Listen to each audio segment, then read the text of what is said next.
You're not going to like this one. Give it to me. Well, I was told from somebody involved in the situation that he is not going to be available until he gets his contract adjusted. He's got 3 years left on his deal. That could bleed into the regular season with us just being a few weeks away. This is a player who's made about $150 million in his career.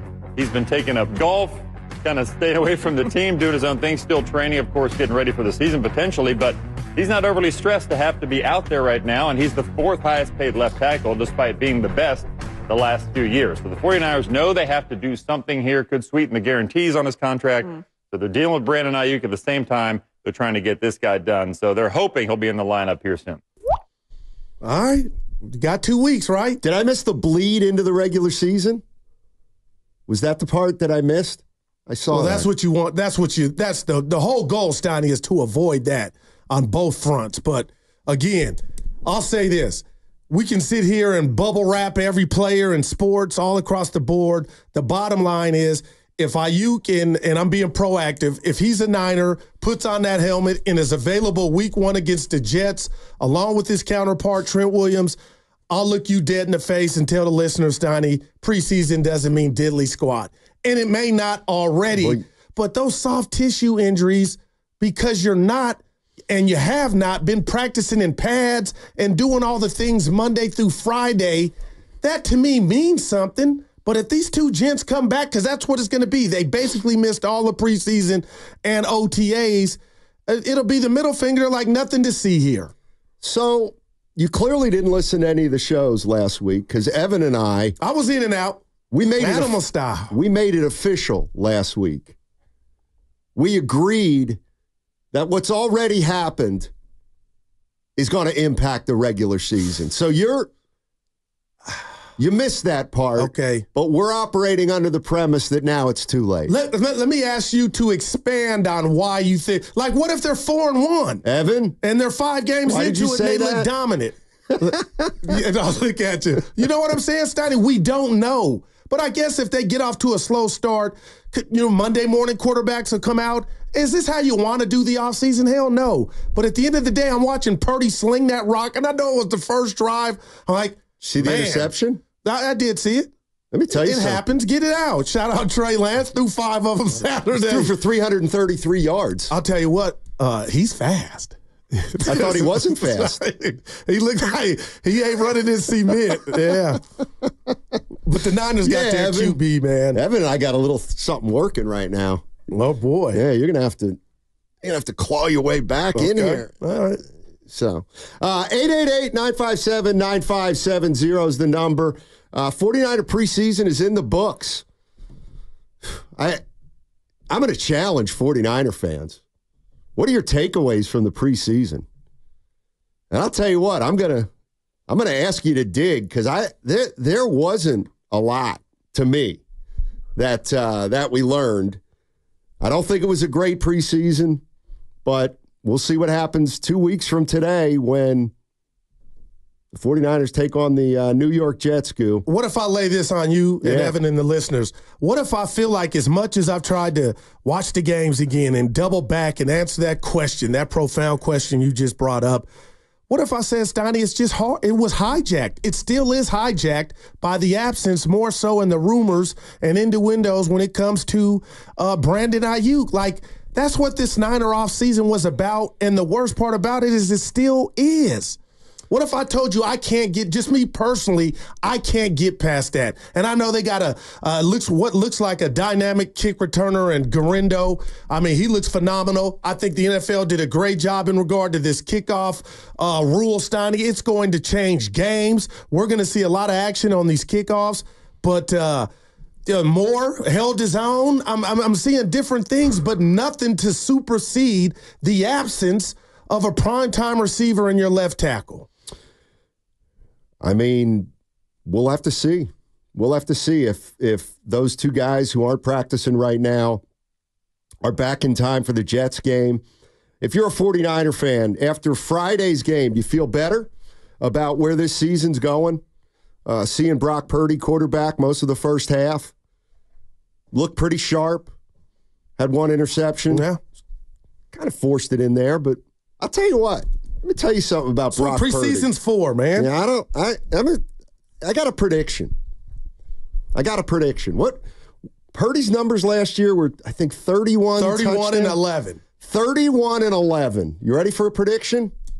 He's going to have more touchdown passes and more interceptions this year. I wouldn't be. I kind of feel like I know what street you're on with that, but I'll let you break that down as to why more INTs. So you know how Jimmy Garoppolo, everybody got scared when he threw into the middle of the field? Oh, man. The oh-no's. Yeah. I feel like Purdy, I'll tell you what, he is not afraid to throw the ball when there's traffic.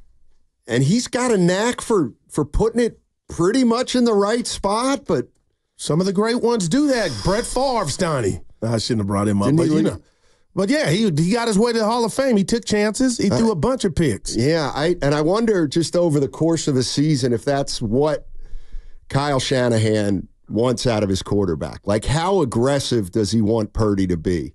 I think he wants him to be aggressive running the football, but I wonder how aggressive he wants him to be with some throws. And, I mean, the one thing that I took from Friday's game is he is not – I mean, people may call him a game manager, but he is not afraid to try to make some big plays. And that I don't associate with being a game manager. I feel like a game manager just executes the coach's game plan, whatever the coach wants. I feel like a game manager doesn't take a lot of chances. I feel like a game manager is there not to lose the game. I don't think Purdy's a game manager. I think he's a legitimate quarterback, obviously, but I think he's less careful than we think. And, you know, it's not because I've been gone a week and I'm coming back whispering sweet nothings to you or trying to kiss your ass, because I don't do it. When I try, I don't do it well. But I'll say this, Donnie, about Brock Purdy. You were the first one at the party in regard to his legs, his escapability. He is not Michael Vick. But you know who he's not? Jimmy Garoppolo, who pretty much was a statue. I'm watching that game Friday, and I'm asking you now, Steiny, do you think Brock Purdy gets enough credit for his leg game? I mean, he runs at the most opportune times, obviously when the pocket's breaking down, but he ain't no snail. And I'm looking at Brock like, we focus on what you just talked about, you know, throwing the ball. He's a quarterback. But I don't think he gets enough credit for his leg game, Steiny. He is elusive, and if you look at his thighs and it's just lower half, he's bottom heavy, but it ain't fat. It's just he's a strong dude. And I'm like, you know what, Brock? You are elusive. He's very elusive, I think. Yeah. I think he's what did I call him last year? It's like the mouse in the kitchen. I think you have him and he goes under the fridge. Then he comes out from behind the fridge, but he goes in that little crack next to the dishwasher. Yeah. I mean, he's got a, you know what he's got? You know what he's got? Lay it on us. He's got the athlete's advantage. He's got the quick twitch. I think he's got the skedaddle. I think he's got quick twitch. He can make a very quick move to get away from a guy who's right on top of him. Yeah, I'll add this, though. If you got him throwing more picks and number 11 is not an option, and whoever you got out there in filling those shoes, if they're not winning at the line of scrimmage or getting off or running precise routes, you know, and he has to go to option 2, 3, or what have you, I mean, we could see that. But last thing, Ricky Pearsall, Steiny, like, that's another component of the preseason that bothers me when you say, Goo, what did you see? And I saw a lot of good stuff, but we didn't even get a look at him, not even a glimpse. So if something does pop off with Washington or some other team, Ricky Pearsall will not been one to take advantage of preseason reps, which, again, could mean nothing, right?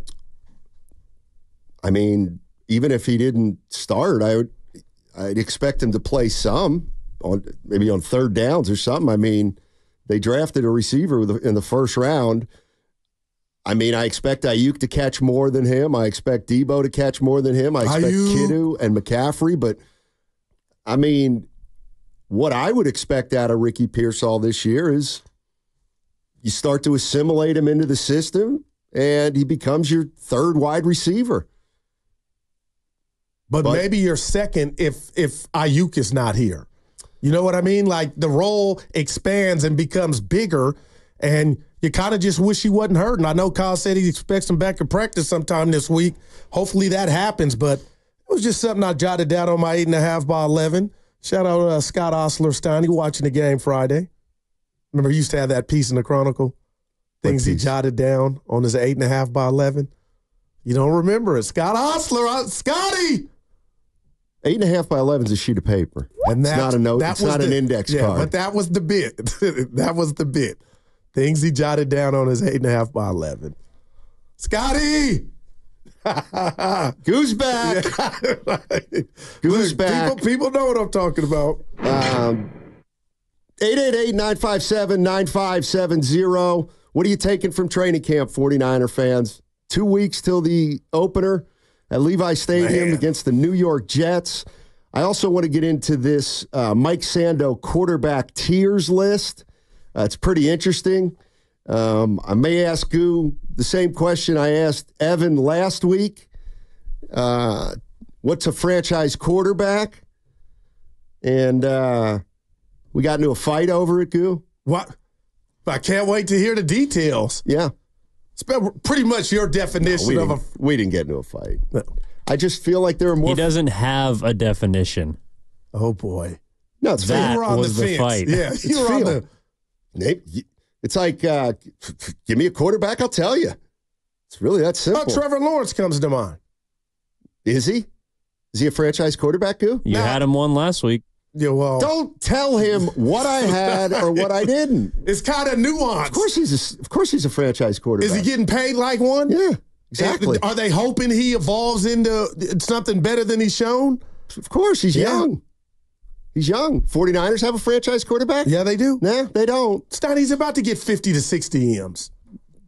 We'll see. I mean, all right. Evan and I agreed that he's not. Oh, my good. You're playing. No. Evan Well, what are we missing? What am I missing? Got to get your second contract from your original team. Well, then it's about number. I'm talking about on the field right now. Brock Purdy, but Dobbs. Yeah, Dobbs. We call him Dobbsy. Yeah, I ain't going there. That's a baseball term when you add the Z. Everybody adds that. In baseball more so than football. I think pretty much in, all nicknames. We called prime time Deion Sanders, who I'm down on, prime time. I don't. Not prime time Z. I wouldn't call him prime time. Yeah. Well, I'm down on him, too. Me too. But anyway, we'll get into that. I think you both got it wrong if you're speaking for Evan. No, Evan. Purdy. He hasn't got his second contract. But what about the play on the field and the hope? Why don't you ask Evan? Yeah, Evan, what has he not done? You know what? He is their franchise quarterback. Look, he's pouting. Oh, look. He's not pouting. That's a new one. I like it. Radio pouting. Not pouting. I'm pointing. Evan, what's talk to him? What did you say last week? Get Chickering in here then. Vic Carter. Oh, man. But, yeah, that'll be fun. We'll get into that. 888-957-9570. I got to tell you, I missed you, Goo, and I would have bet against you coming in here today praising Kyle for playing the starters. Did you flip a coin? No, I didn't flip a coin. I like the new cut. He got like a little mullet. It's longer in the back. Kyle, I'm digging it. That. And I'm just sitting there like, he's sending a message like, we got games to win. We're trying to get back to the Super Bowl. So I did turn you guys on last week, and the proof is you guys were talking about the Super Bowl or bust or whatnot. And I'm just like, you know what, Steiny? I'm done with just kind of how I do my bank account, preparing for the future. The window is just this season. And that's what the Niners are trying to take advantage of. And that's why you need the guys that are not in camp back. Because all it's about and all you can control is what happens on the gridiron and off this season. So the Niners, right now, Steiner, you look at any outfit or who's supposed to win, the odds, the Niners are up there, rightfully so, and it's been that way since 19. 4 trips to the NFC Championship game, 2 to the Super Bowl. Like, damn, you don't do that without handing the keys over to a young man that's took you on the first. He wasn't a part of the first ride. No, I'm about to tell you, his first rodeo. Yeah. He took you to the NFC Championship game, and then followed that up with a Super Bowl visit, all while wrecking his elbow. I just don't understand why, on the one hand, you would call Purdy a franchise quarterback, but on the other hand, not feel good about the year after this year in 2027. If he's a franchise quarterback, he should be sitting pretty till 2030. Well, nobody does anything by themselves. And we just talked about Bosa and hopefully the new depth of the D-line, but he can't do it by himself. So if he were to lose Ayuk, Stoney, it would be fair to see the impact. Clint Eastwood, sudden impact that would have not just on Brock Purdy, the running game and the Niner offense as a whole. That's why I just can't believe he's not back, Brandon Ayuk. I just really can't. And if this report, Mayoko tweeted, I think it was a second and a third, possibly, Stoney. I mean, man, you could have got that way back when, right? I don't know. I don't know what was there 6 months ago. I don't know what was there 3 months ago. I don't know what there is now. What do you think about this? Manti Te'o, Good Morning Football. Oh. Check this out. Hey, Manti, how do the Niners look to you? I think for the past 5 to 10 years, we've got so accustomed to the San Francisco 49ers walking around not only the NFC West, but the NFL in general as these big bullies. You watch Trent Williams and Deebo Samuel coming out of the locker room with that bump box, and you watch them get into that scuffle in the pregame, and you watch their dominant defense and their run game. We got so accustomed to that. I flipped on the TV and watched their past 2 preseason games when their starters played, and I just see an emotionally drained team. Wow. Now, you got to go play the games, but man, I'll give him an 8 on the. Man, he said not on the emotion. They look drained. Yeah. So, just from his standpoint, Stoney, what does that mean Monday night in 2 weeks against the Jets? It means they're going to get pasted, is what it means. It means Aaron Rodgers is going to come into Levi Stadium and do some damage. Or that's Kyle what I'm hearing. Te'o to, hey, hold my beer. I've been doing this since 19. I know you said 10 years. Even before I got here, I'll have my troops ready. I mean, the reality of the situation with the Niners is, and Evan and I, interesting. Wow. Evan and I agreed on this too. We had a lot of agreements last week, Evan and I. We really came together. People say you don't fight when I'm not in. Oh, and I told our audience, he says less outlandish things than you. And so and you're the leader of outlandish. We both kind of agree that the reason he was going to play the starters on Friday is because he probably feels like they're behind. He probably didn't feel like they were where they needed to be this close to the season. And my question to 49er fans at 888-957-9570, you know how we've all been talking about training camp and the first 2 preseason games. Did you watch Friday's game against the Raiders, and did you feel better about what you were watching? I think you have to, really. I thought the offense looked pretty good when Purdy was quarterbacking in the first, second quarter. But how can you let that supersede, again, who's not there and what they're dealing with? Well, and Juan Cruz with the best YouTube chat of the day, early Stoney. Manti saw the truth in the preseason just like his girlfriend. Pretty good early. It was